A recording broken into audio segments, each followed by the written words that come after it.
All of my friends are dead, even when the cold, even when it's empty. I can't break charge, that's when I see her, I make her fumble. I was just a pieces with a leader, a pussy in the jungle. The woman was honest me, I said, I told him I'm coming home.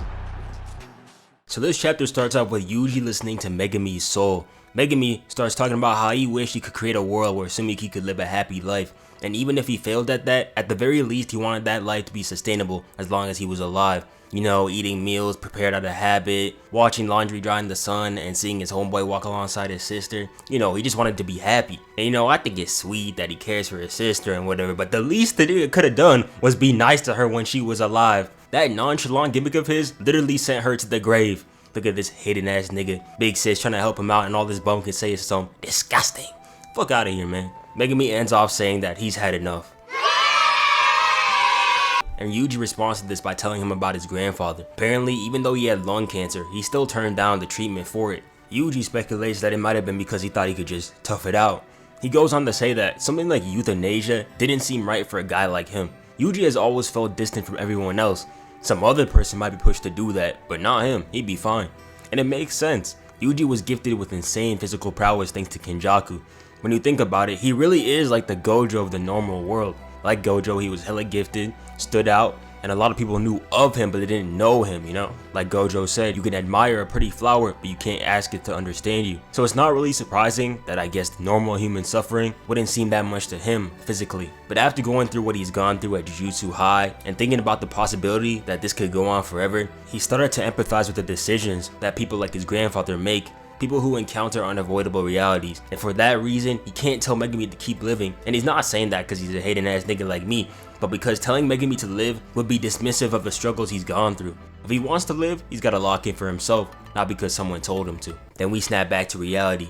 As Sukuna activates Hollow Wicker Basket, we see Yuji pull up with them romper stompers of his, ready to give him the work. The method Gojo developed to restore a burnt out CT, which involves destroying and restoring your brain, is way too risky for Sukuna to use right now, since his brain is still messed up. However, he can still use Hollow Wicker Basket. Now, Hollow Wicker Basket and Simple Domain are usually weaker in output, meaning that they can only delay the time it takes for that sure hit effect to come in, but Sukuna is built different, so he just ignores that by continuing to form the hand signs even after Hollow Wicker Basket is activated, which allows him to keep fighting without the domain overpowering him. Typical Sukuna shenanigans, but that shit don't matter to Yuji, cause as we see the geese fly in through the snow covered domain, he's ready to go. Sukuna starts off by pulling up with something crazy. However, Yuji blocks that and elbows him for good measure, but when Yuji tries to grab him to set him up for a dubious hit, Sukuna bodies him, knees him in the face, then comes down on top of him to finish the combo. Damn near took my boy off the mat, but per usual, he lands that shit. Light work, no reaction. And now Sukuna's gassed up. First time in this fight that he's landing that combo, so he ain't feeling himself now. Color me surprised. He's such an old head, bro. Sukuna says that he's surprised at how angry he gets when he's looked down upon. He's still mad that Yuji was treating him with pity and reaffirms his conviction to make everyone suffer before Yuji.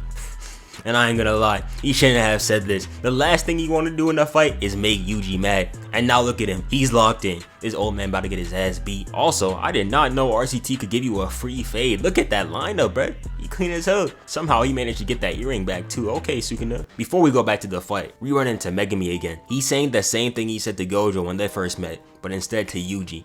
And Yuji responds to Megami saying that life won't be as lively without Megami. And this really made me realize that Yuji doesn't have anybody else left. Yuta, Gojo, Nobara, Nami, Choso, more dead niggas than the Youngin Ace diss track. The Instagram bio gonna have so many long lives, they're gonna have to cite that shit in MLA format. And seeing Yuji in tears really moved me, man. It tears me apart cause I don't wanna see Megami come back, but at the same time, I don't wanna see Yuji fail either. Like, damn, bruh, what do I do? Then we get back to the fight.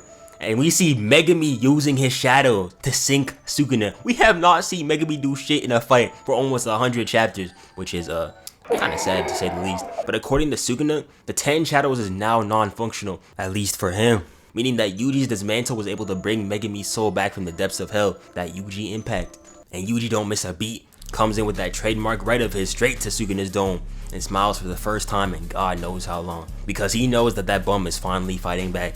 Came in on demon time and too. Had to change the bomb to let Sukuna know what's up. He got that same boost the Russians get anytime they fighting in the snow. And then he starts cooking. Pulls up on Sukuna and beats the brakes off him. Went straight for the family jewels too. Well deserved. Got Sukuna holding on to that hand sign for dear life. Then after that, they grab each other and give each other a mutual beatdown. And look at Sukuna, this man fighting for his life. I ain't never seen him so stressed, and I be too. Yuji quite literally beat the lineup off this nigga, Jesus. And y'all know Yuji's hits are literally detrimental to Sukuna's being. And Sukuna didn't have to do all this, bro. The nigga could have just weaved it and called it a day. That CTE from Unlimited Void doing more brain damage than we thought. Nigga should have known better than to try to outbox the Mike Tyson of JJK. And now thanks to his pride, his hollow wicker basket is fading away. Had to look away in shame after that one as well. He thinks we can't see him. But then, we see Sukuna activate his dismantles, breaking away Yuji's claws of calamity as he ends up whiffing on the punch. Sukuna got his ass beat so badly right there that he's taking the risky path of restoring his burnt out CT, and I promise y'all, this will come back to bite him. But for now, Sukuna decides to go with old reliable and tries to pop his domain. And you can see right here that he had that same nosebleed that Gojo had all those chapters ago, but Sukuna stops in his tracks as we see Yuji do something. I don't know what he's doing, but something that leads us to seeing Sukuna's finger in a mysterious staircase. Now, I have no idea what's going on here, but we can see that Yuji doesn't have two of his fingers, and they don't look like very recent cuts either. So, what does this mean? I don't know. I ain't no Kyle Breeze. I'm not with those theory shenanigans, but y'all are. So put your thoughts in the comments below. These last few chapters from Gege really have been something else, man. He is in his bag. And to think that the next week is the climax for this entire arc got me feeling something, man. JJK is really gonna end soon, huh? Which sucks, cause I don't wanna get a job, bro. But for real though, this chapter was a cool 9.5 out of 10, 0.5 points deducted for all the Megami scenes.